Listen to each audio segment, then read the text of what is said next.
madaxda ugu sareysa ee Jubbaland ayaa markii ugu horeysay waxay ka hadleen xaaladda baarlamaanka Soomaaliya iyo khilaafka ka taagan wariyaha iyaga Maxamed Qaasim Cali Waxar ayaa warbixintaasi magaalada Kismaayo inooga soo diray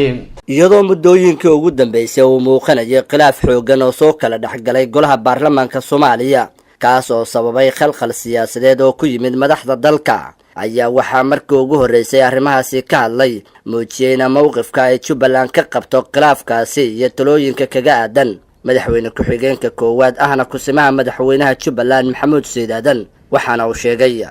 maalmahan hay'adii ugu weyneed dawladda dhexe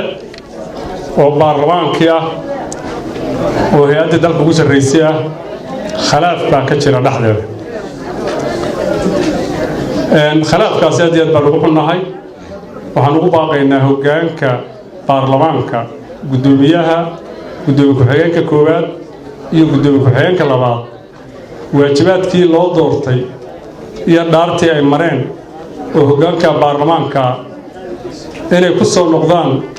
ayagoo khilaafkooda ku xallinayo dastuurka iyo xeer hoosaadka baarlamaanka u degsan waajibaad baa idin saaran baarlamaanka si adinku hoggaanka idin doortay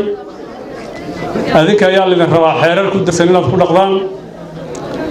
ayinka ayaa lidin rabaa la xisaabtanka iyo dhaliilaha imaanayo inaad xeerarka waafajisaan oo loo hoggaansamo idinkama furanayso madaxweyneena farageliyey iyo ra'iisul wasaarena la farageliyey qiil ma noqonayso maxaa yeelay adinka mas-uuliyadda cad baad leedihiin ood u dhaarateen oo baarlamaanka ku shaqeeyo marka madaxdaas oo runtii waqti dheer ka soo maray dalkan taariikhaad badan aan soo marnay ilaa asaaskii aan ogahay rag u bisil inay yihiin waayo aragna waa wax kastoo la soo maray khilaaf kastoo la soo marayna wixii laga dhaxlay iyo dib u noqoshadii iyo mas-uuliyad xumadii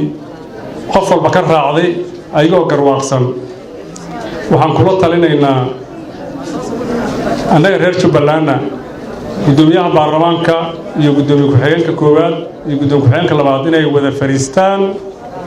shaydaanka iska naaraan baarlamaanka labada u qaybsamay mideeyaan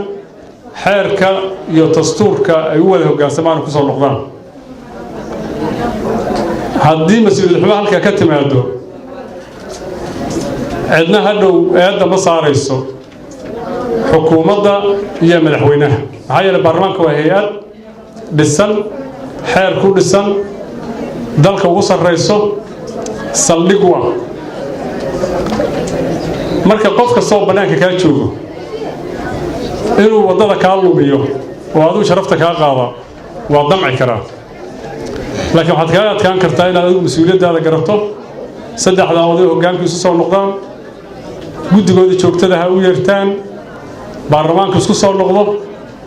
wax kasta oo kala aragti ah oo baarlamaanka dhexdiisa ahna sanduuqa la dhigo aqlabiyadda baarlamaanka loo hoggaansamo waaba intaaba ciidanna uma baahno xoogna uma baahno cid kale wax u yeerisana uma baahno waraaritaan ku kala gedisanay sanduuqa inoo dhigo aan codayno meesha codayga raaco aanu hoggaansanna way baarlamaan xeerkiisa markana albaabada ku furan iska xiraan dib u noqdaan ciidan iyo xoog iyo cid sharci ka talaabsatay midna wax ma qaban karto hadalka madaxweyne ku-xigeenka koowaad ee Jubbaland kuna aadan arrimahaasi ka taagan baarlamaanka Soomaaliya ayaa ku soo beegmayo xilli shacabka Soomaaliyeed ay walaac xooggan ka qabaan qatarta ka iman karta khilaafkaasi Maxamed Qaasim Cali Waxar TV-ga Somali Cable magaalada Kismaayo